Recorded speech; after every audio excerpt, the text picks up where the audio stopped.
नमस्कार, मैं मंटूस कुमार। इस यूट्यूब चैनल में आपका स्वागत है। अगर आप न्यू स्टूडेंट जुटे हैं इस चैनल पर, पहले आप सब्सक्राइब कर लीजिए, बेल आइकन को दबाना ना भूलें। ठीक है, आज का जो सेशन चलने वाला है, आज का सेशन जो क्या रिलेटिव प्रोनाउन, जो प्रोनाउन को मैंने छः पार्ट पढ़ा दिया हूँ। 6 पार्ट तक मैंने पढ़ा दिया हूँ। 6 पार्ट तक पढ़ा दिया। उसको अगर आप नहीं देखें तो पहले वाले वीडियो में जाकर प्लेलिस्ट में जाकर देख लीजिए। इस चैनल के प्लेलिस्ट में जाकर आप पहले वाली वीडियो एक करके देख सकते हैं। आपको वहाँ पर चढ़ा हुआ वीडियो है। ठीक है, आज का जो सेशन चलने वाला है रिलेटिव प्रोनाउन का। रिलेटिव प्रोनाउन होता क्या है उसको बारे में हम आज समझाने चल रहे हैं। ठीक है, आज का सेशन क्या है, रिलेटिव प्रोनाउन। ठीक है, रिलेटिव प्रोनाउन का अर्थ होता है, रिलेटिव प्रोनाउन जो है कहाँ से आया, रिलेशन शब्द से आया। कहाँ से आया, रिलेशन। रिलेशन में क्या होता है, संबंध, एक दूसरे से संबंध मिलाना, एक दूसरे से रिलेशन कर जोड़ना। क्या नहीं कहता है कि एक दूसरे से क्या है, एक दोनों भाई में क्या है, रिलेशन है, मतलब एक दोनों में क्या संबंध है, एक तरीका से क्या पारिवारिक संबंध है, एक पारिवारिक क्या है, संबंध है, रिलेशन है, उसी को कहा जाता है। और रिलेशन शब्द से मिलकर बना है रिलेटिव। रिलेशन से उसमें जो टी आई भी जोड़ दिया जाता है तो क्या होता है, रिलेटिव। तो उसी को कहा जाता है रिलेशन शब्द से ही मिलकर बना है क्या, रिलेटिव प्रोनाउन। तो उसका अर्थ होता है क्या, उसका जो अर्थ होता है भाई, उसका अर्थ होता है संबंधवाचक। क्या होता है, संबंधवाचक सर्वनाम। क्या होता है, संबंधवाचक सर्वनाम होता है। इसका अर्थ समझ गए कि रिलेटिव प्रोनाउन मतलब होता क्या है। रिलेटिव प्रोनाउन मतलब होता है संबंधवाचक सर्वनाम। क्या होता है, संबंधवाचक सर्वनाम। आपको मैंने इंट्रोगेटिव प्रोनाउन पढ़ा चुका हूँ। ठीक है, अगर आप इंट्रोगेटिव प्रोनाउन नहीं पढ़े हैं तो इसको भी आप नहीं समझ में आएगा। इंट्रोगेटिव प्रोनाउन पढ़ने के बाद ही रिलेटिव प्रोनाउन समझ में आएगा। ठीक है, इससे पहले आप इंट्रोगेटिव प्रोनाउन का वीडियो जाकर पहले देख लीजिए, आपको उसको समझ लीजिए, पढ़ लीजिए, तो आपको रिलेटिव प्रोनाउन के बहुत बढ़िया समझ में आएगा। ठीक है, अगर आप नहीं पढ़े तो अगर पढ़ लिए तो आपको बहुत बढ़िया समझ में आएगा। ठीक है, आज का टॉपिक जो क्या है, रिलेटिव प्रोनाउन। इसका डिफिनीशन पर आगे चलते हैं। डिफिनीशन क्या होता है भाई, डिफिनीशन कोई एग्जाम में पूछा नहीं जाता है। आपको कोई एग्जाम में डिफिनीशन नहीं पूछेगा। इससे आप इससे जो है रिलेटिव प्रोनाउन से इसमें खाली क्वेश्चन पूछता है। क्वेश्चन मतलब ये नहीं कि उसका डिफिनीशन पूछेगा, रिलेटिव प्रोनाउन क्या है ये नहीं पूछेगा। इसका मेन पॉइंट पूछेगा, उसके बारे में पढ़ते चलेंगे। ठीक है, मेन पॉइंट क्या होता है। आगे डिफिनीशन क्यों चलते हैं। इसका होता है a word which used of the palace. क्या कहता है, वैसा शब्द जो क्या करे, पैलेस ऑफ द नाउन के क्या करता है, नाउन के बदले में आकर क्या करता है, नाउन के जगह पर आकर क्या करता है, रिलेशन शो करता है, रिलेशन दिखाता है। क्या करता है, रिलेशन जोड़ता है। उसी को क्या कहा जाता है, रिलेटिव प्रोनाउन। कहता है वैसा प्रोनाउन जो नाउन के बदले में आकर क्या करता है, नाउन के बदले में आकर एक दूसरे से क्या करता है, संबंध बताता हो। क्या बताता हो, संबंध बतलाता हो। उसे संबंधवाचक सर्वनाम कहते हैं, रिलेटिव प्रोनाउन कहा जाता है। क्या कहा जाता है, रिलेटिव प्रोनाउन कहते हैं। ठीक है, अगर इंग्लिश में है तो इंग्लिश भी दिखते चलिएगा, हिंदी भी इसको हम चलते चलेंगे। ठीक है, हिंदी भी समझाते चलेंगे, हिंदी भी इंग्लिश में। ठीक है, तो हिंदी क्या कहता है कि वैसा प्रोनाउन जो नाउन के बदले में आकर, क्या करे, एक दूसरे से क्या करे, संबंध से बतलाता हो। क्या करता हो, संबंध बतलाता हो। उसे संबंधवाचक प्रोनाउन कहते हैं। संबंधवाचक मतलब रिलेटिव प्रोनाउन कहते हैं। क्या कहते हैं, रिलेटिव प्रोनाउन कहते हैं। ठीक है, समझ गए होंगे इसका परिभाषा क्या हुआ। अब बात करने चाह रहे हैं कि कैसे आपको कहे थे कि इंट्रोगेटिव आप पढ़ लीजिएगा तो आपको समझ में आएगा कि रिलेटिव प्रोनाउन।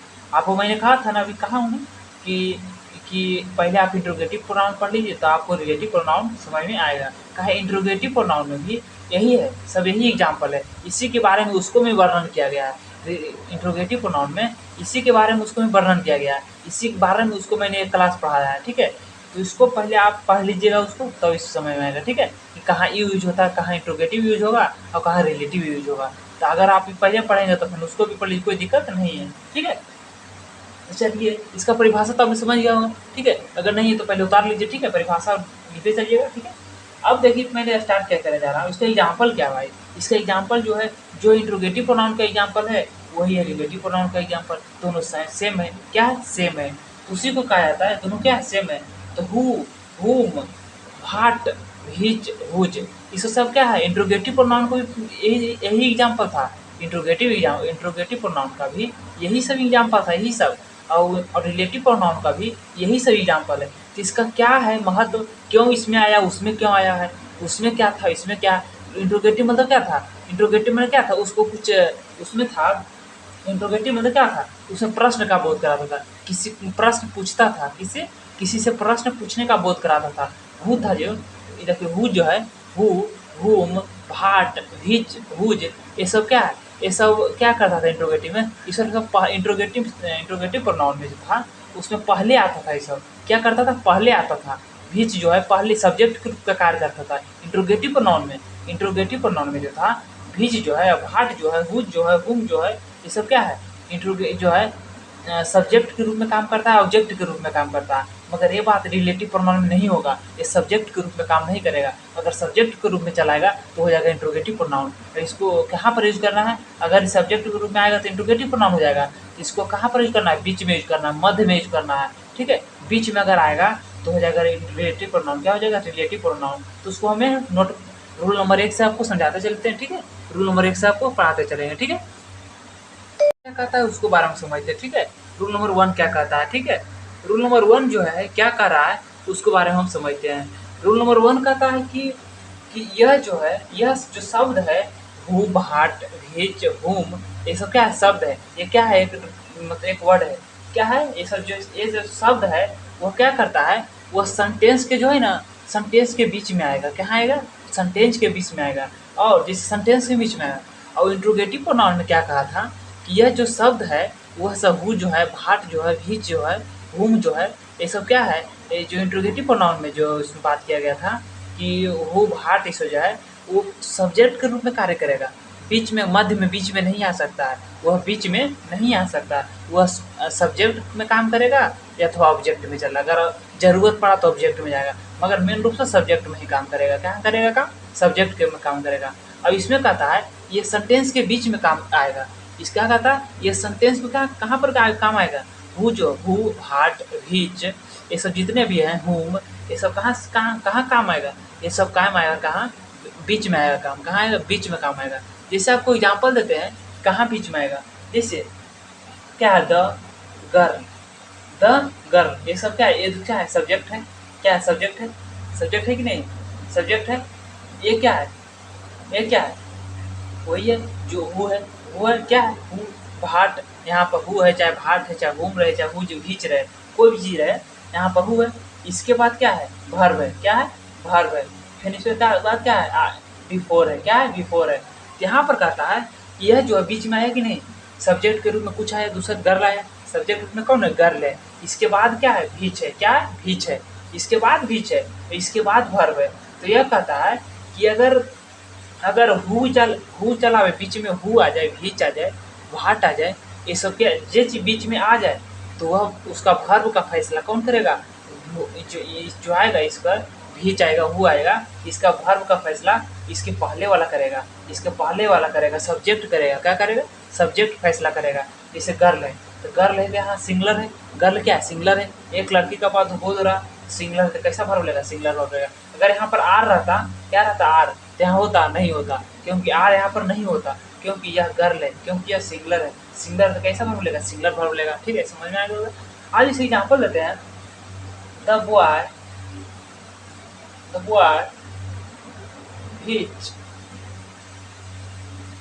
बॉय भिच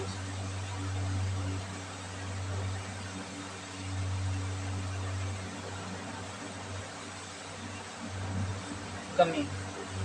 ये क्या है, आर है। ये क्या है, भीच है। भीच है, क्या रहा है, सब्जेक्ट के रूप में कौन है, द बॉय है। क्या है, बॉय है। सब्जेक्ट में कौन काम कर रहा है, बॉय का काम कर रहा है। बॉय है, सब्जेक्ट है। ठीक है, कौन है, सब्जेक्ट है, बॉय है, द बॉय है। ठीक है, समझ गए होंगे। यह क्या है, सब्जेक्ट है। यह क्या है, भीच है। भीच क्या है, रिलेटिव प्रोनाउन है। क्या है, रिलेटिव प्रोनाउन है।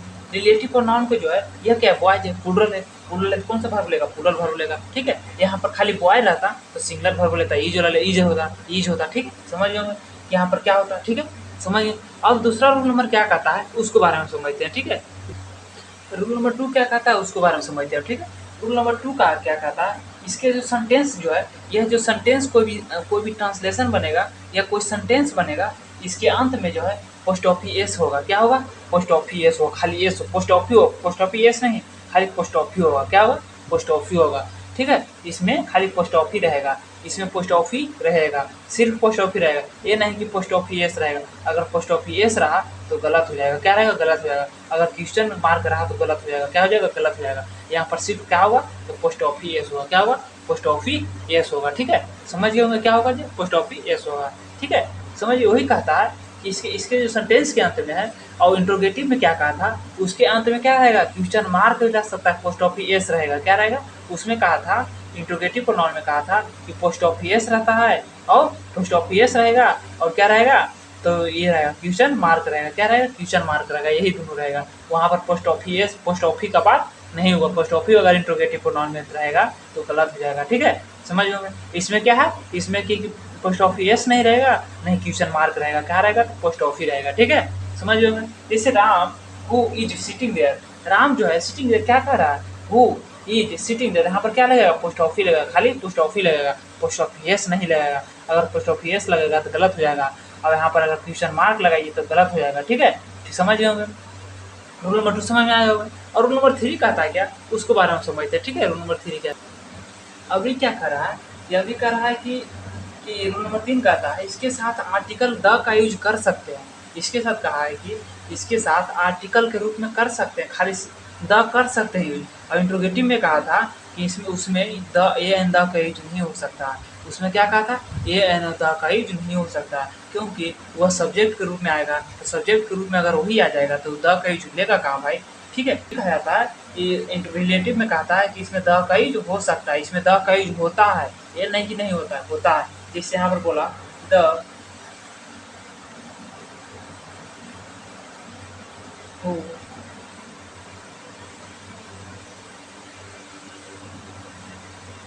सिटिंग देयर, जिससे द लिया कि नहीं, क्योंकि यह जो है द का यूज में हो सकता है और द का यूज नहीं भी हो सकता, कि इसमें द का यूज नहीं हुआ कि नहीं, इसमें द का यूज हुआ, क्योंकि द बॉय का बोल हो रहा है, क्या होगा, the boy who is sitting there, तो क्या कर रहा है, द का यूज हो रहा है, क्या समझ में आ जाएगा, ठीक है।